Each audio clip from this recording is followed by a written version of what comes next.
Recording. This is what Asians sound like when they're rapping. It's called Keith Ape. If you want to get your mind blown, go check it out. Can't decide if it's good or bad yet. So what's up, guys? Yeah, we don't really know the format for this yet. We're gonna start. We're gonna tweak it, and over time, hopefully, it's gonna be something that we enjoy doing and you guys enjoy watching. He literally just read like a campaign speech. He was just like, Hey, you know what? I don't know the You know format. what? How about you suck my black dick? You know what? Fuck you. All right.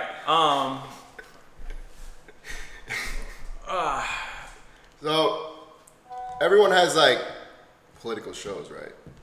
Me and him spend hours just fucking arguing and shit about what's going on around the world. So I figured, look, all we do is stress out about fucking the projects we're working on. We get no fucking gratification out of it. So I was like, look, why don't we just fucking do what we always do normally, except record it, and then add a little bit of an angle of, because a lot of people are always asking like, what's it like to live, you know, in a foreign country, you know, as Americans. Even though I was born here, I grew up in the United States, spent my whole life there. It's like, what's it like living in a foreign country, especially in a third world country, because we're in Nicaragua right now. Yeah. So we're gonna be interlacing all that shit, like video, as we figure this shit out, because we don't really know what we're doing. We kind of just set it up right now. We're like, fuck it, let's go. Yeah, we moved down to Nicaragua in January of 2015, and it's been pretty dope. I mean, I like it here. I mean, there's been some ups, there's been some downs, there's been a lot of good food, a lot of Power Rangers. ringtones and shit. But yeah, we're gonna share our take on land of the free from the outside, you know. I'm not sharing anything. I'm just kind of like, this is my therapy. So I really don't give a shit if you guys watch or like it. I mean, and if this doesn't work out, I mean, if you guys want to see something else, like if you want to see my dick, I mean, I'll pull it out, camera. But You're supposed to say no homo after that. oh, extra homo, fucking whatever. Yeah. So like you said, we moved down here.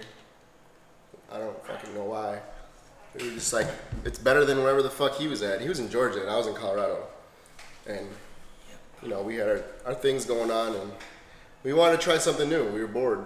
You know, it got to the point where I didn't even feel like going out and doing anything, because you go to a bar or a club and you're always going to have like fucked up situations, because in the States it's like, I don't know, man. I think it's lack of culture. And I mean that in the most like sad way, like it's too bad, because it's either super nationalistic where you can't debate anything or have a outside thought, or like people just don't know and don't care, and that's really not my style. About 3 years ago, we started doing doing weekly like video meetings for our company where all of us we'd all get on the cameras.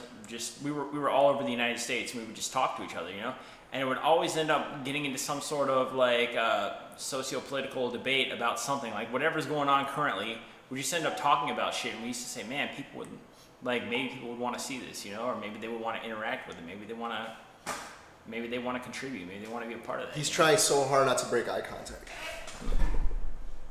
I'm just looking at the fucking screen. I'm just looking at the little like camera view and shit. I mean, what do you want? This is my first time on camera. I actually hate it. Anyone who knows me, I make videos. I don't fucking get in front of the camera. But it's time. I mean, I don't even have a bachelor's, but I can't engage in a conversation with people with fucking masters. You know, outside of algebra, and they might beat me, or math, some kind of fucking long division. But when it comes to like talking about shit, that's so deep, right? Shit. But when it comes to talking about important issues, I'm sorry, I just feel like I'm light years ahead, and I feel like I have to share that. And you might not feel that way either, but I don't really care. You know, I got my daddy overseeing me over here. That's Ruben Darío. He's a poet. He was like Christopher Hitchens. He just drank himself to death.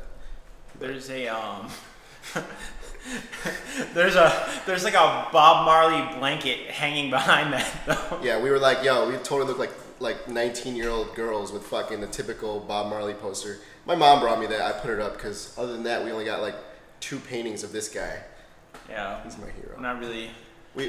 We haven't followed the laws yet. We got to put up a painting of the dictator, Daniel Ortega.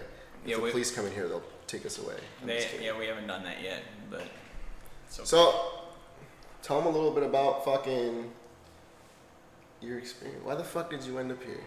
Okay, well, I felt like not so stiff. Well, I really felt like I was I can't get the directing out of me. Like, bro, when you look at the camera. Yeah. Well, just relax. I really felt like I don't know. I was working as like a network sysadmin position in the States for a pretty. I mean, I guess people would consider them a good company or whatever, but I wasn't happy. I mean, I wasn't getting the level of growth. There was no. I mean, I hit the ceiling there. I wasn't going to be able to go any higher than I already was, and I was doing a lot of IT work, just stuff on the sides, but I really just felt like I was spinning my wheels. And hey, not to be a dick and interrupt, but this is kind of important. We just got an invitation from the biggest radio station in Nicaragua for our guys to come play live on the radio from 11 to 12 on Monday. So continue on. Wow. Wow. Well, so yeah, I really just wasn't happy in that. I just felt, I don't know, I felt like I was dying on the inside. I just felt like I can't do this, like, fuck you, man. I couldn't do this fucking cubicle ass shit anymore. I mean, for some people, I mean, they enjoy it. They enjoy the work they do. More power to you. For me, I was fucking dying, and it's not to say that I'm not good at what I do, because when it comes to the nerd game, I mean, I reign supreme, but I really I wasn't happy. And I saw a few years ago, around like, I don't know, 2012, 2013, I don't know, I saw what Luna was doing with all of his knowledge stuff, and I saw there was like, which was nothing. I don't know, he shot it like, just looked cool. At the time, I mean, he had probably shot like 150 music videos, and I felt there was, even though he really wasn't where he wanted to be with it at the time either, I felt like I could really contribute something, because because at the time he didn't have a website. There wasn't really the social media presence that a lot of other people in the game had, and so we made an honest attempt at it. So he kept filming videos. I kept promoting. I built a dope website. Things were working good, but we felt like it just wasn't moving fast enough. Like the hip hop scene was just a little bit too competitive. So we started talking about what else do we like. It's like, well, we like electronic music, and it just seemed a lot more embracing, And it's like, well, where can we go where we can maybe focus on some electronic music in Nicaragua? I don't think it was his effect on competitiveness. It's that the underground scene is broke. Nobody wants to pay for anything. Yeah. Not only do people not want to pay for anything, but then they go around spending cash. When people owe you money, they owe you hundreds of dollars. They don't want to pay you because they say they have none, but they're flashing on Instagram their new pair of Jordans and all this bullshit. Yeah. So it's like I went around for years. Like, I was in the Army, and without permission, I was flying to Los Angeles. I was flying to Houston. I was doing all these great things, right? I was going to Europe to shoot, but I really wasn't profiting anything. Like, literally, I wasn't profiting. And how can you can't survive like that? And and around that time, in 2013, I got the opportunity to go to Ultra in Puerto Vallarta, Mexico with Schmack. They were looking for a videographer, and I just randomly I can't remember who it was. Somebody tagged me in the link on Facebook, and I commented, hey, I'm available, and I went. And I used to be a fan of EDM in the early 2000s, but a lot of it had changed since then, and I wasn't really keeping up with it. But when I was at Ultra, it really opened my eyes to the feeling of unity amongst electronic fans. So when we go to the clubs, my job was basically for 30 days, I would film parties at the beach, and at night film parties at the clubs. And the clubs are just packed, and people are just vibing out, and there was no negative feelings in the air. It was, wow, people spending money. It's like they would do anything. Like, these people were coming from the States to Mexico, despite, the drug wars and all the fucking, the nonsense that's going on there. people were still coming because they love the music, they love the aura. So I just really wanted to dabble in that, and then I got an opportunity to film a video for Dubs, who's blown up all over the world now, and work with them a little bit. And so that's when I was kind of talking to him about it. I was like, look, man, I'm feeling like I'm going in circles with this hip hop shit. Like, no one's honest. It's all a bunch of fucking flaunting and nonsense, and it's too bad. So that's, we started talking about, hey, how about going to another country and trying something different. With hip hop, it's not even just from the performer standpoint. It's like no one. I mean, even the fans, like even the people who were like, yeah, oh, I rep my boy, he's recording music, whatever. They won't pay $10 to go see the local show, but they'll pay $80 for lawn seats at Kanye, and it's like no one's helping build from the bottom. Everybody's just all they're doing is looking at the top, and the people that are at the bottom, they expect to just make it to the top overnight. They don't get it that you have to build, that you have to work, So we wanted to come somewhere where we could start with people who understand that this is going to be a process where it's going to take time. We're going to have to build things, and there's, the level of exposure here. As long as you're putting out good content here, it's a lot easier to get noticed. Just to be honest, So, awkward silence. Nah, it's not easier. It's just there's nobody doing it. There's nobody doing it. Here, there's nobody putting out. Here, people, all they do is share shit that doesn't belong to them. They go around, they'll share Tiesto and the Skrillex and all that. But there's nobody coming out of here creating their own stuff. And that's a big problem because, there's artists coming out from all over the world. You even have Carnage who came out of Guatemala. And since the 80s, no one has pushed music forward. So all the things that you see here, like you go to festivals and it's not bad music, but it's very traditional. It's shit that doesn't evolve and people aren't interested in.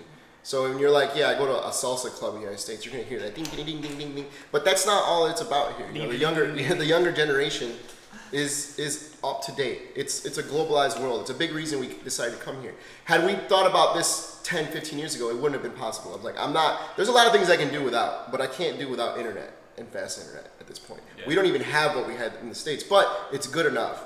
Outside of that, I can deal with a little bit of an inconvenience. The power goes out sometimes. Big fucking deal. Like I can deal with that. But, I can spend $1 and go out to dinner and have a drink. Instead of in the States where I spend $1, I can get half a cheeseburger now. I can't. They're not even the 99 cent menu. It's like the $1.19 menu. Yeah. So we can do a lot more down here as kids who aren't. We're not trust fund babies. We don't have money. We really don't have people we can just run to and ask. I actually had the opportunity right before we decided to come here. I went to Vegas and they had asked me, Hammer Productions, their CEO invited me to come party with him at the Hakkasan, the number 2 rated club on DJ Magazine in the world. And we were watching Moby live, and it was $10,000 a night fucking VIP tables. And we got there and we couldn't even get in. I went with my polo and shit, feeling fresh to death. And all the people in line were like fucking wearing Gucci, fucking Prada, fucking brands I've never even heard of. But, I got a hold of him. He's like, oh, let him in. We got their security and just had an amazing night. And he offered me an opportunity to go work with him, but he couldn't guarantee me that I would be doing anything I want to do. It was like, okay, you're going to have to be the gaffer and, all that, bring me coffee and all the people. And that's cool. I'm not against that. Everybody has to start that. But I've already done that. I've already worked tons of times for free. I know what it's like to sacrifice. I risked being dishonorably discharged multiple times from the military because I knew what I wanted to do. And I was looking ahead. But I was also, very careful in the way I managed things, and I didn't do anything illegal, so you can't come back at me for that. But the point is, we believed enough, and there's not enough scene here. And if somebody just came and did it right, a 360 angle with media, videos, photos, good music, we believe it would happen. It was a total shot in the dark. We didn't know we were going to meet these guys that were, rich that we were working with right now. But we did. It was a complete chance. I didn't even want to go out that night when we met them. But it's just things happen. I'm not going to say I believe in fate or anything, but you have to put yourself in situations. You have to take those risks. And when you do take those risks, opportunities present themselves, and you have to grab them 100%. So Yeah. Right now they're pissing me off, both of them. So this is kind of like this is my therapy, since I don't want to go to a therapist because they're pretty fucking useless too. Well, that said, I mean, there were, I don't know. I feel like there were so many things that were trying to get in my way to keep me from coming down here and doing this. Like, for example, we took a trip to Germany right before we came down for like a month, and while I was there, I was presented with an opportunity to work. I mean, for anybody that doesn't know, Germany is my favorite country on the entire planet. I love it there. They're doing it right. You know, not to say that I don't love Nicaragua. I love it here too. But it's not a fair comparison. It's apples and oranges. But while I was it's there, apples and rotten apples. Okay, apples. Except rotten apples are sometimes very sweet. Apples and mangoes. Anyway, so while I was in Germany over that time, I met somebody who worked for the DoD, and they needed somebody. Department of Defense. They needed somebody to work in an IT position that was a information technology. Stop using acronyms. Okay, well, they needed some. Okay, it was a computer job. Me likey computy. He offered jobby. And then I got my DD 2214. No, but this guy offered. But like I said, the job was 100,000 euros a year, and the guy he offered it to me flat out. He was like, "Yo, you can come in." He was like, "I'm the guy who hires." He's like, He was like, "I'm the one that's in charge of picking this person." He was like, "You're more than qualified for the position." Blah blah blah. You know, and I sat on it. I had a cold at the time, so I went and stayed at the hotel, actually hostel. But I had the private room. It was pretty dope there. But no, you gotta say the name, because if you're ever in Frankfurt, you're on a budget, what was it? Five Elements. Five Elements. Go to Five Elements. That place is dope. They will treat you right. There's a good atmosphere. Ask for fucking Howie. No, fucking Howie. Like the other Howie. dude. Lino. He's not working there anymore. He's like working as like a cook now. And all right, well then don't ask for Lino. Ask for Howie. All right. So anyways, Chavez. So yeah, like I said, he offered me 100,000 euros, and you turned it down. Great story. I felt like I could do more here, and it's coming. I don't know. I mean, it's already here. Radio, you know, radio. We got that. It's all about the trip, the road there. Because once you're there, I guess I don't know, because I haven't been there. But I beg to differ. I would say once I have $1 million, that I'm gonna be a lot happier than I am right now. I can't wait to be a conceited fuck who has everything I could ever ask for and no gratitude for it. I can't wait to be that guy. Well, you really can't be that, because usually it's people who are born with money that are like that. Yeah. Because at the end of the day, somebody who's actually had to work for it, as much as of a dick you want to be, you have some deep down some compassion, and you know, we do our non-money stuff on the side, you know, helping kids here. Yeah. But for the most part, you can't afford to do it as much as we would like to, because there's no money in volunteering. Yeah. But I believe it's an obligation to anybody who's trying to make money is help out, even if it's not a lot, even if it's not even with money, even if it's just your time. For example, like if you have $500,000 in the bank and you're not working because you don't have to, why not volunteer some time back? You know what I mean? You never know how it's going to benefit you in the future, even if you're that selfish, where it's like everything, no matter what, has to come back to you. Well, it will. Yeah, we've been doing a little bit recently, and the project's gonna come out pretty soon. It's gonna be good. Help the kids. Yeah. Don't help the adults. The adults are a lost cause. Help the kids. they already had a million opportunities, and they're like, yo, I'm gonna continue to fuck my life. I'm gonna drink my life away. Hey, I drink that carbonated water, son. That Wasser mit gas. So Enza. that's a little bit about the background. Yeah. So now we're here. It was 3 of us at the beginning. We're not gonna say any names, but he was a faggot, and he expected overnight success. Like, you know, but like anybody who's ever done this, they know it's about being consistent, and it's about dealing. It's very rare, you know. Every now and then somebody hits a home run the first time, but you know, it doesn't happen like that all the time. And he couldn't deal with it. You know, he wanted a leather couch and a refrigerator and a garbage can. I was like, well, I can't give you that, but now we have it. Yeah. So We have a better leather couch. He's probably on a fucking couch with some crack whores right now somewhere in fucking Tempe, Arizona, or where the fuck Tempe is. So whatever. Enough of him. We'll talk about that when we write a book. One day that'll come up. But for now, we're here. We're doing the damn thing. And we're like you said, we don't really know the format. We're gonna be expanding on this. We're gonna call it grilling and chilling. We want to set up a grill and a nice scenario in the back in our yard and invite people from all over the world that we meet and work down here with to talk about issues affecting everyone. But right now we're just fucking blowing smoke. Just fucking. Yeah, I mean we stay up on our current events. We're not too conservative. Well, part-time political activist. Yeah. Not really. I just go on Facebook and comment on everyone's shit. I start change.org petitions. Yeah. No. And then I fucking pray for peace. When people get murdered, I send likes for one Jesus prayer. Yeah. Fuck that. Yeah. Scroll past if you ignore if you love the devil. Yeah. But So what the fuck? What's going on right now with the fucking? Oh yeah. Brexit, son. The fucking Brexit. I don't even know why they call it Brexit. It's pretty gay. It's the fucking. The UK decided to leave the European Union. It's the British exit is what Brexit is. Yeah, and DOD is Department of Defense. Fucking acronyms. So I don't know. I'm kind of against it. I think it's a very stupid move. Not just because, and I mean, there's some Brits I talk to who are like, well, we want our sovereignty and whatever. It's like, oh, well, you never really were 100% part of the EU. They weren't, full in the euro. They had their financial benefits and,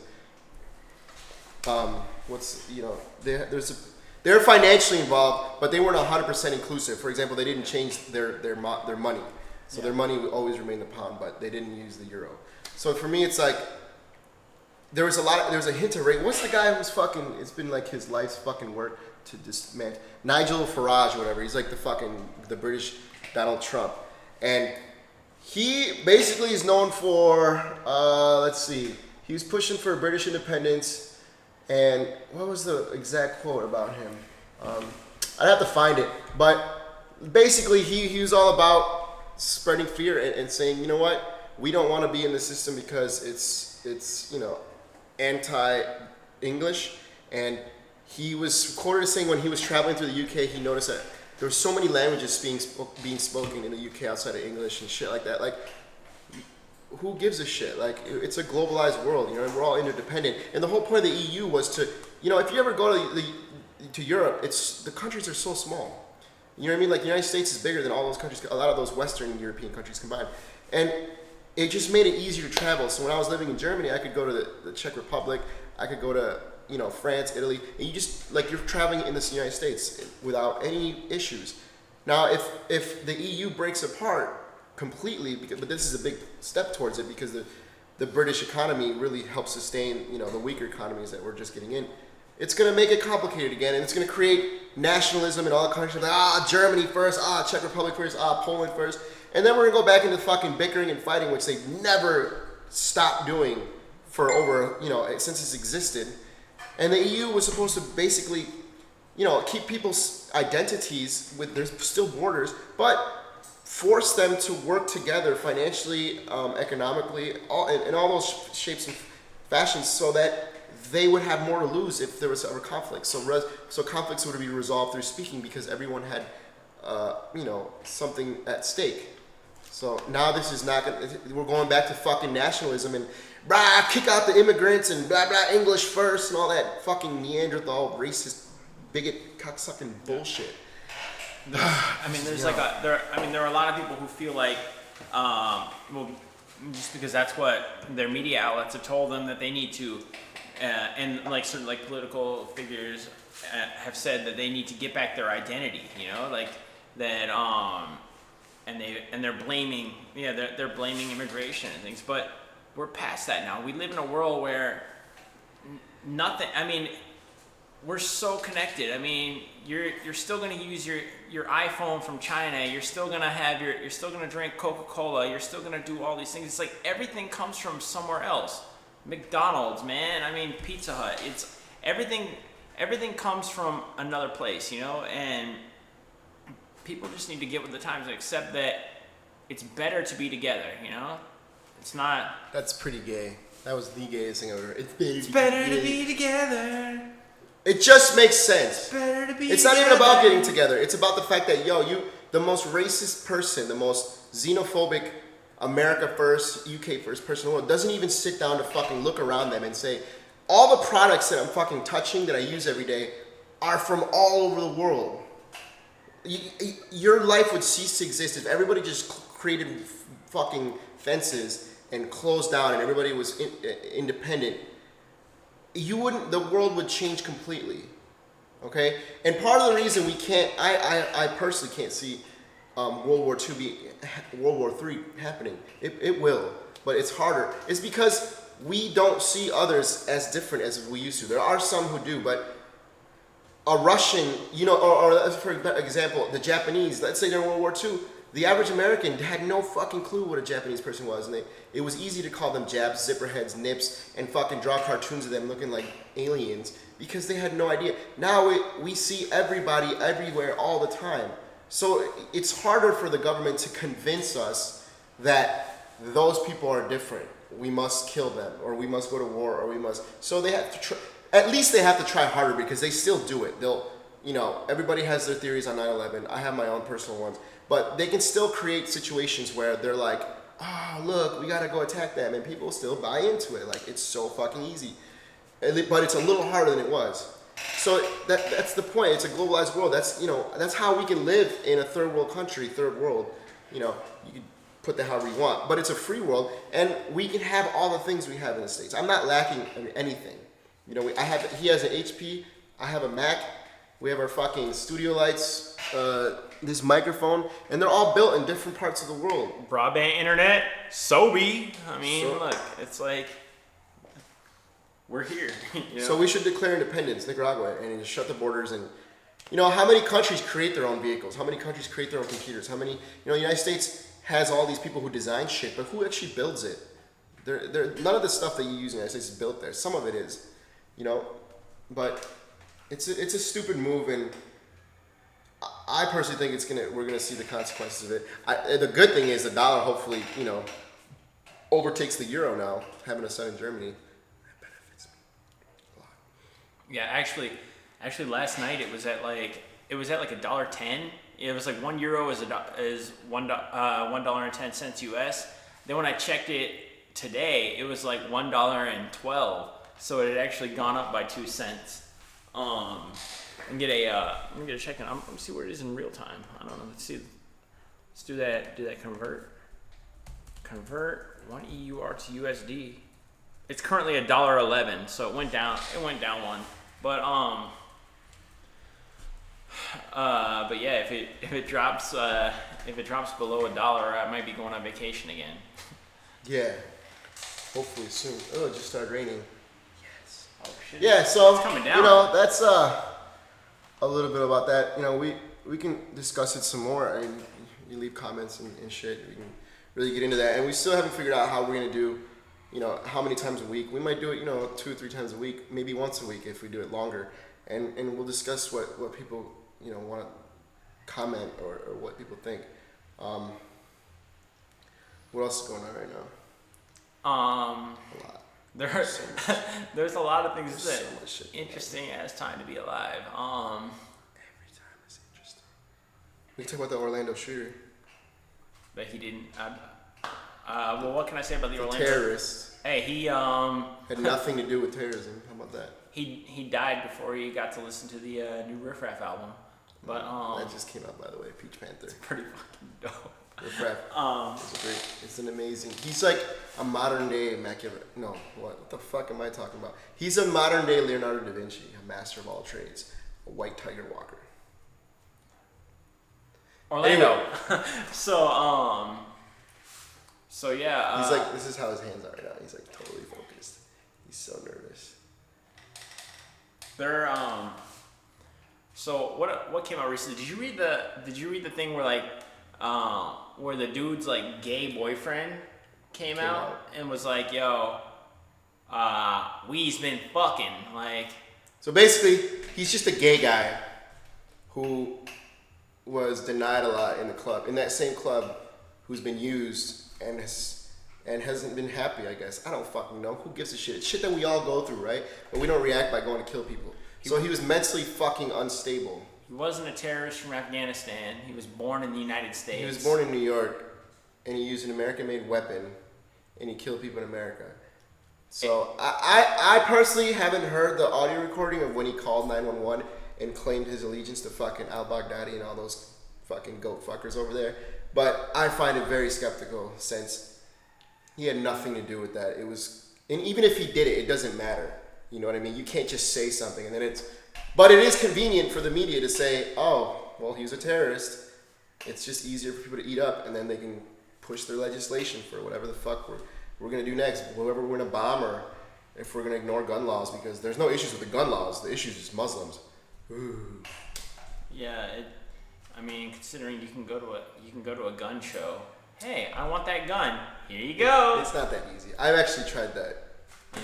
I wanted to buy a gun because I'm not against guns personally, but I do agree that there needs to be a change. But I will say, when I was in Colorado, I went to a gun show and I wanted to buy a gun, and they're like, "Well, you don't have a Colorado driver's license, and you have to have once you have it, you have to wait 6 months or something, and then you can buy a gun."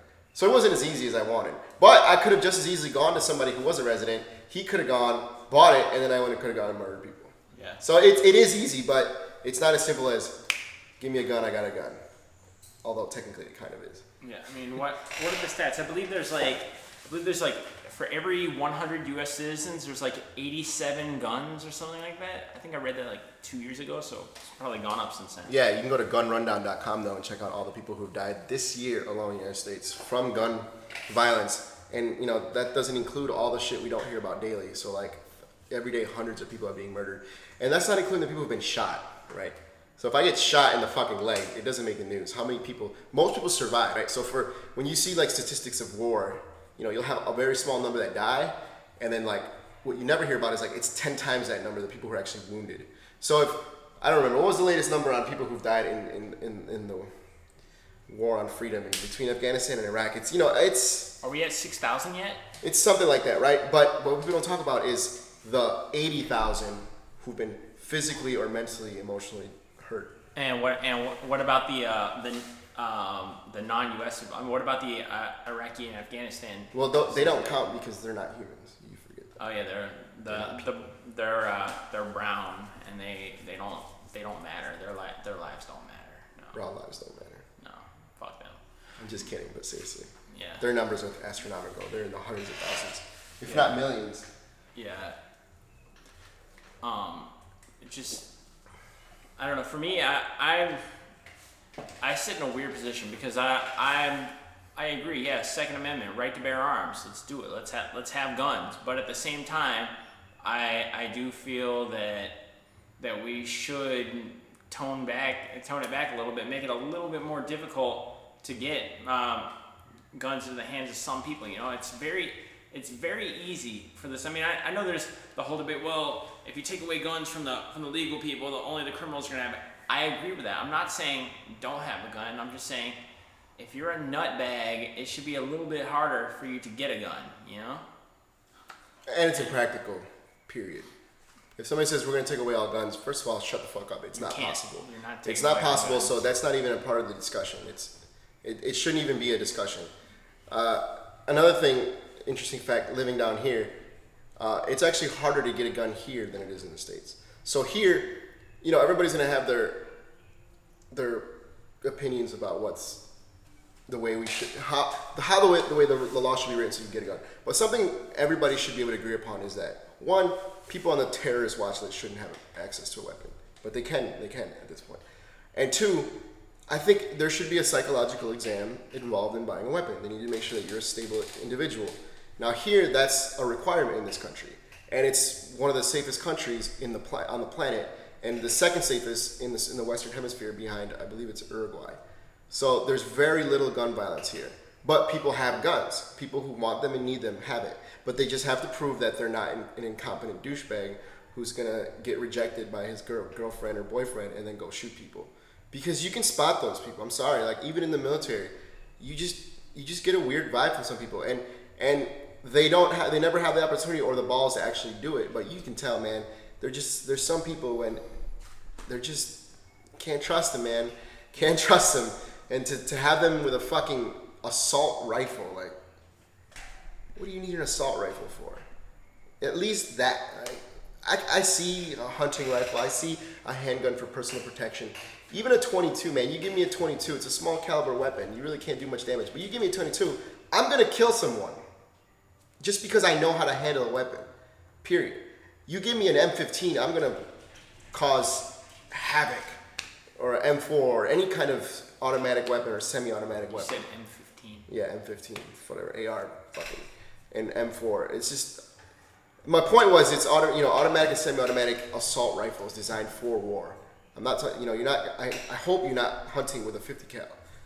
Although that would be interesting. I'd like to see a slow motion video of that. And don't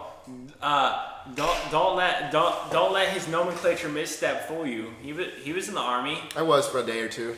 Yeah, me too. I spent like week, 2 weeks tops. Yeah. 8 years. Gay shit. But it's not us. It's be all that you can be. I was like, yo, in the Army, and then like a year later, I was like, this is gay. Yo, I thought the Army was gonna be so dope. I thought it was gonna be like a bunch of like buff motherfuckers like lifting weights and like kicking ass and like we get all the girls and like all this stuff, but it wasn't. We did get all the girls in Germany. He didn't though because he was white. Girls wrong. You're wrong. On our last trip, I was the fucking man. Talking about when we were in station. Oh, when I was stationed there, he's like celebrating that he gets laid. Like, congratulations. Yeah. Oh, he's got a Rich shirt on. Look at that. Rich.com, free music. But, no, I lost my total train of thought there just now. Oh, yeah. So, see, when he talks about girls, he gets really excited.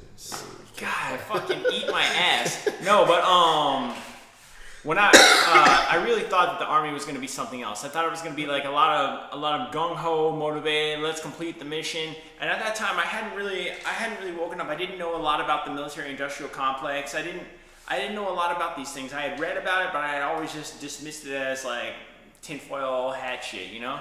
And then when I got in, it's a bunch of lazy fucks. And the time when I came into the military in 2005, the bar for admission was set really low. And I mean, for me, thankfully it was, because if it wasn't so low, I mean, I wouldn't have been able to get in. You know, I needed that. But they really did. They really were kind of recruiting the bottom of the barrel at the time. So for some people, it was the best job they could get. You know, and so they weren't, to quote Donald Trump, the recruiters, they weren't sending their best. They weren't sending their best over to the active army. I prefer people who weren't captured.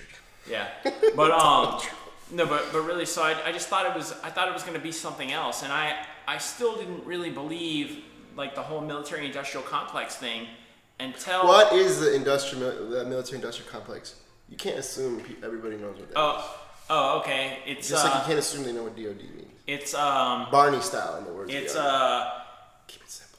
Okay, let me put it this way. War. Fast, not fucking go into a 30-minute rant. Okay, 4 words. War is big business. Yes. There you go. That's a For military-industrial complex.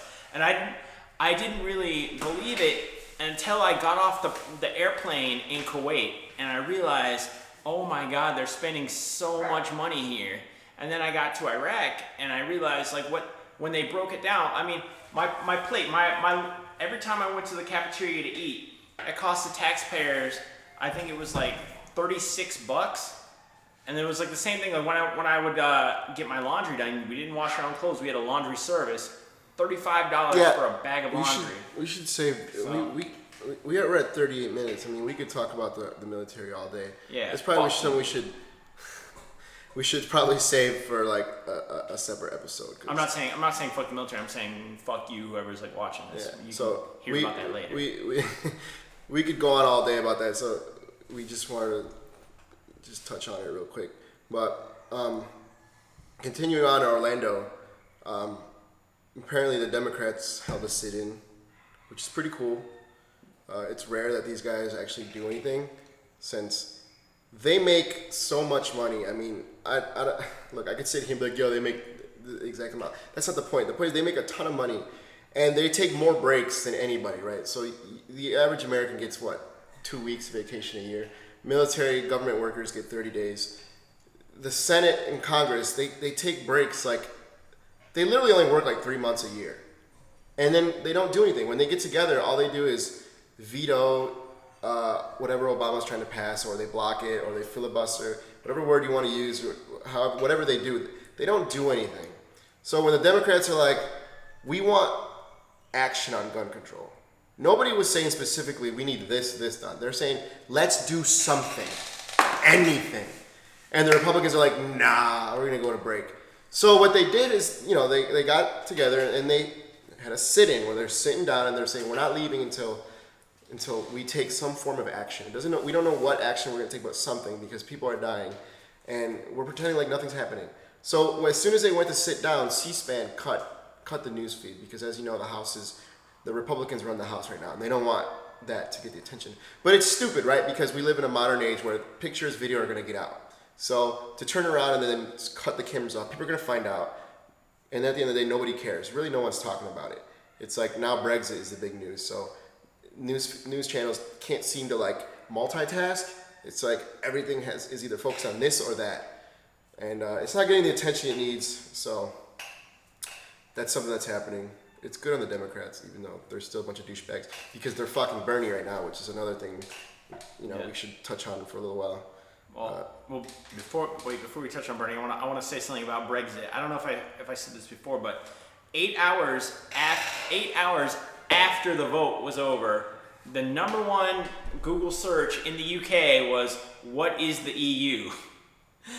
How does our exit affect me? Yeah, they don't even know. They didn't even know what they were voting for.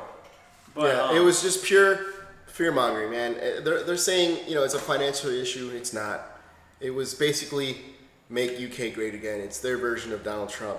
While Canada's getting more intelligent and, they're voting in Justin Trudeau into the presidency, who's withdrawing from, engagements overseas.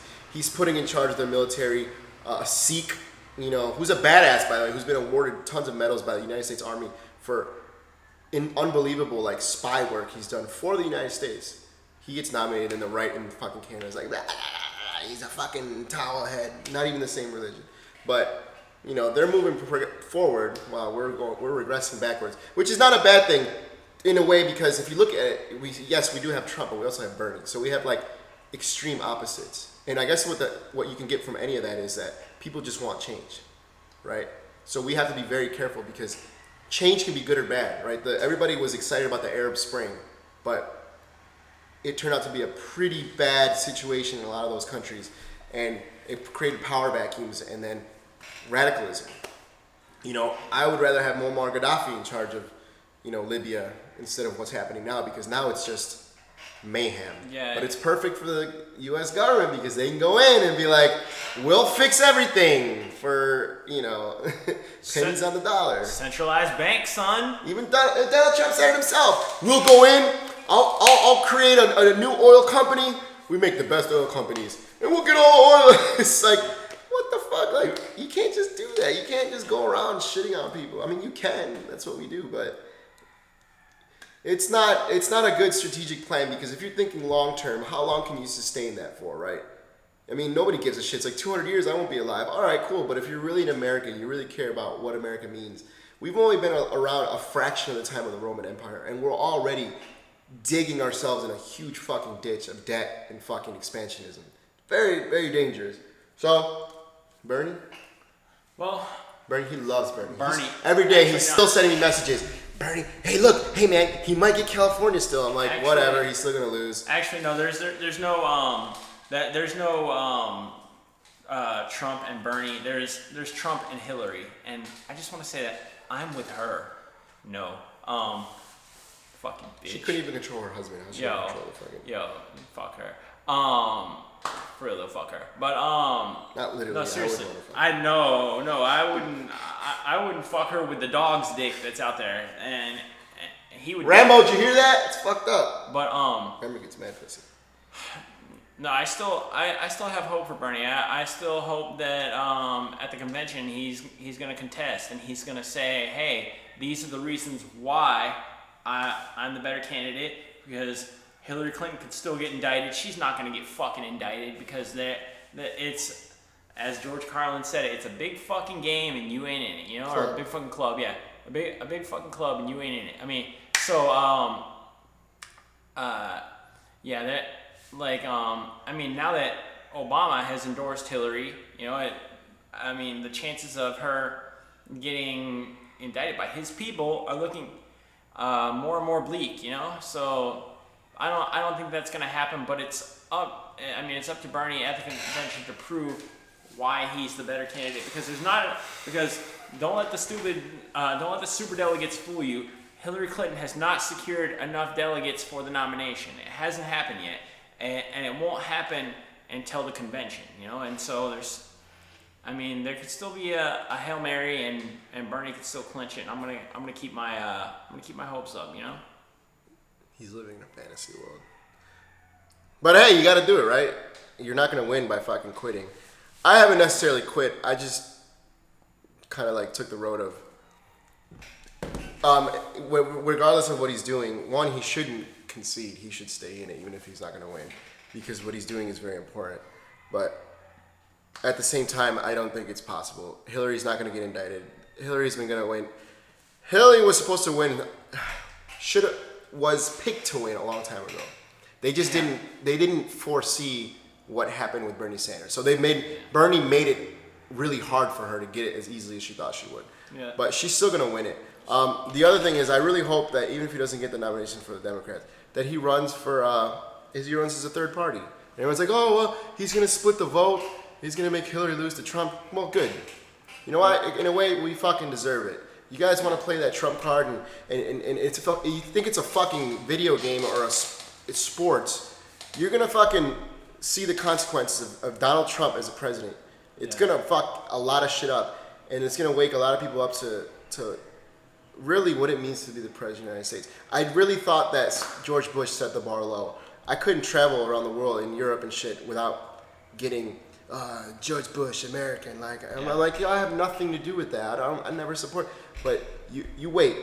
At least George Bush could pretend to play the game. Donald Trump has no interest in playing the game. Donald Trump will literally create World War III. I mean, that's a little drastic, but because I think he's more of a sellout, he'll do whatever he wants. He'll do whatever corporations want. So it's gonna be bad. So I don't think he should back out, and I think he should run as an independent. Because what happens if he wins as an independent? He could. Because the votes will be split three ways. He's got a lot, and people who vote for Hillary are also kind of for Trump because they're both centrist fucking millionaires. Don't get it twisted. Hillary Clinton gets campaign donations from Saudi Arabia, Kuwait. It's a long ass list of foreign countries. She wants to say I'm with the LGBT community. She's like I'm with you. I support you. Yet she'll take $25 million from Saudi Arabia, a place where they'll cut your head off for being a homosexual. So she's a fucking hypocrite. They will decapitate you in the street. She's gonna take money from them, yet says she sides with you.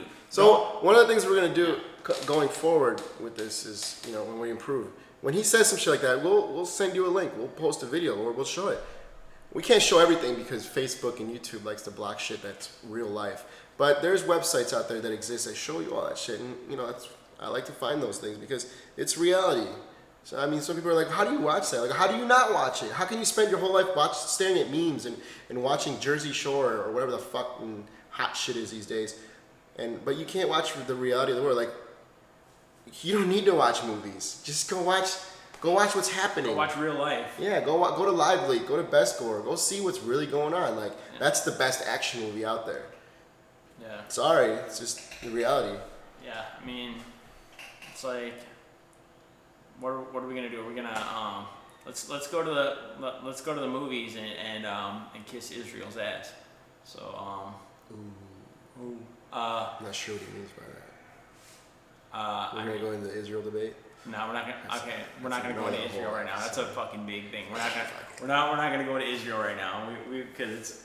Das Juden We could open up a. versus Das Terrorista. We could open up a door right now, and it'd be good, but we're not gonna. Adora the Explorer. Exploradora. Oh. So what's going on right now with us? I don't know. I was supposed to Exploradora, but I didn't get the phone call. This guy, man. Shut up. So we just had an event, 2 events, Friday and Saturday.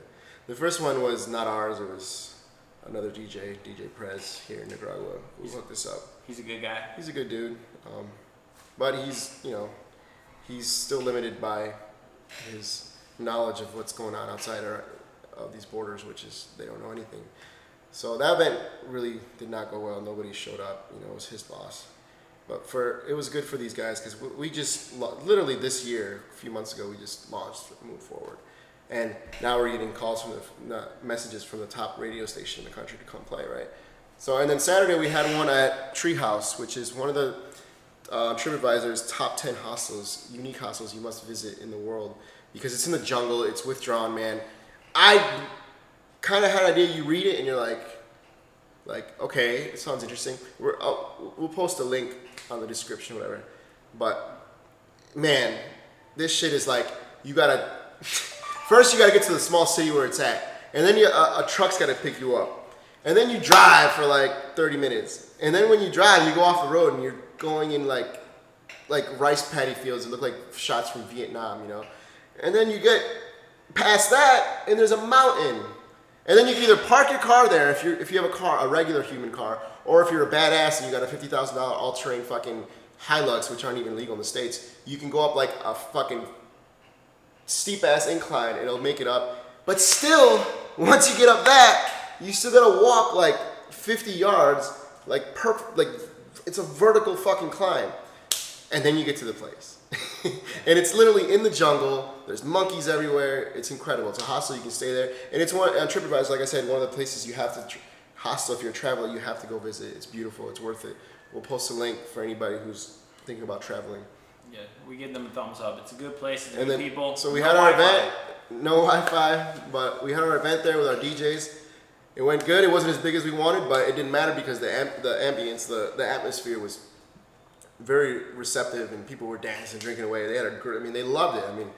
People loved it, and they went talking about it, and there were people from California, Holland, Germany. I don't even remember.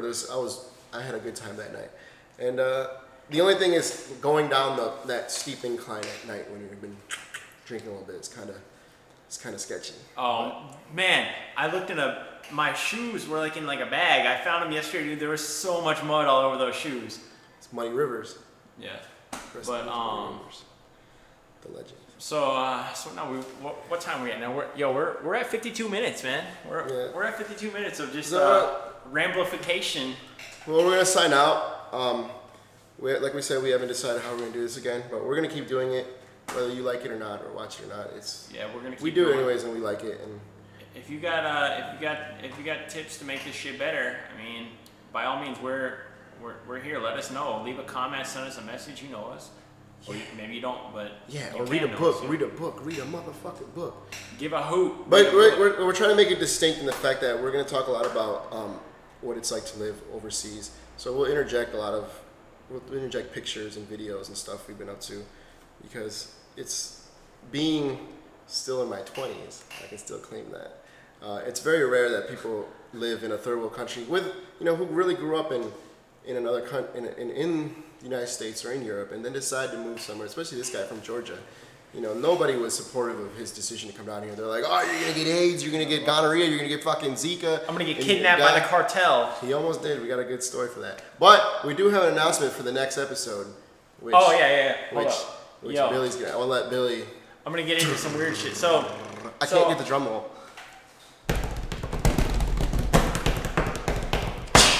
Okay, so I get into some I don't know. I like to buy. I don't know. I like to buy crazy things every now and then. I picked this up a few years ago. I brought it down with me to Nicaragua. This is a bottle of 7-Up that's unopened from 1964. It's might still have a little carbonation. I don't know. I mean, we're gonna find out. But where does it say 1964? Does it? Actually, let me show you right here. Hold on. We should take a picture and upload it. Yeah, I'll show. We'll link all the proof that shows how these bottles are dated and everything. But do you see the 764? It was July 64. Holy shit! Yeah. July. It's coming up. Yeah. So that's gonna make it 51 years in. Or no, 50. Sorry, 60. So 52 years. I don't know. I don't have a bachelor, so I can't do math. Yeah. Sorry. It's gonna be 52 years old in July. So this is about to be a 52-year-old bottle of 7-Up, and so what are you gonna do with it? I'm gonna. He's not sticking it up his ass, but he still hasn't said what he's gonna do with it. That's a good idea. He just got excited. Look, he's like, what the fuck? No, I'm gonna drink it. I'm gonna drink it. I mean, and he's gonna die. What do you think is gonna happen? Seriously, I think he's gonna get sick. I think nothing's gonna happen. This is that non-GMO deliciousness. Oh, but it doesn't matter because if you get sick, you can go to the hospital here and they'll take care of everything. Yeah, Socialism. Socialist medicine takes care of you. They took care of me before, but yeah. So he's gonna drink this fucking shit. I wouldn't drink it. Look at that. He says it's still gonna be carbonated. You like it, it likes you, and I like 7-Up. So get up here in the back too, man. You're not looking at anything. Oh yeah. Read that shit. You like it, it likes you. It's got the ingredients. Hey, look at those ingredients. Look what's missing here. Corn syrup.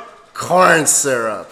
Wow, natural. Carbonated water, sugar, citric acid, sodium citrate, flavor derived from lemon and lime oils. Fresh up with 7-Up. Yeah, I'm gonna. So, whatever. I'm gonna drink this shit. And so in the comments, you should guess what's gonna happen to him. I'm putting money on. I think he's gonna get sick, but. I don't know if he's gonna do like shoe nice and drink the whole thing. What are you gonna do? Just taste it? I'm gonna pour it in a glass, in a clear glass, so we can see like the carbonation level and everything. So I'm not gonna just chug it straight out because I wanna get a good view so we can look at like if there's any impurities or anything in there, you know. But I am gonna try and drink it all like throughout the broadcast, you know, and maybe I don't know. I think like it's gonna make my life better. I don't know. It's the what is it? The fountain of youth, the elixir for. It could. I mean, it says I'm gonna fresh up. Look, fresh up with 7-Up. So, whatever. But, anyways, I'll have to dig up all the links. I haven't seen them in a minute, but I'll dig it all up to show you the age of the bottle and all that shit. So you know that I'm not fucking with you. I mean, yeah. All right, so we're at 57 minutes. The last thing I want to do is I watch documentaries all day. I want to recommend a documentary called The Imposter. It's fucking interesting, man. Go look it up on YouTube. The Imposter. It's about a guy who pretends to be a missing child from Spain, but the missing child is from Texas, and he tricked the federal government. He tricked European government, the Spanish government. He tricked Interpol into thinking he was somebody he wasn't, and he ended up moving to the States. And then after that, it gets super complex and super interesting. So. If you liked, you know, what was that documentary about the guy it's like 10 episodes long. What the fuck is that shit called? Which documentary? The one on Netflix everybody watched. Making a Murder. Oh, yeah. So if you like that, this is only one episode. It's about an hour and a half, 2 hours long. It's worth it. Yeah. So once again, it's called The Imposter. It's dope. I'll have another one to recommend next episode. And I'm going to continue doing that because I'd rather watch documentaries than fucking Mel Gibson jerking off over a fucking shotgun. So, with that said, hey, I saw Independence Day. Did you really? Yeah, I went and saw it yesterday, man. Actually, it was for a sequel. It was worthy. You don't feel don't take his movie tips. Hey, suck my dick. No, but throughout the movie, like when I first heard about the movie, I was like, no, Will Smith, come on, man, he made the movie. But really, you don't miss him throughout the movie, and all the other characters are there, and they set it up, and it's good. You know, like Cat Williams plays Will Smith. He does. Not true. On crack, but Or was it crack or was it? No, it was heroin that he was using. They said he was using heroin. Okay. Or flakka, or whatever the fuck is hot in the street. I stereotyped him by saying crack. It's pretty racist. I'm sorry, Cat Williams. It's pretty racist. I'm sorry. Let me see. It was heroin that you used. I have a black friend, so I'm not racist. I can say that. Hey. I think I have two though. That's good. Anyways, all right. So we're gonna sign out for now, and we'll see you motherfuckers again. Or not. It doesn't matter. Fuck you. Goodbye.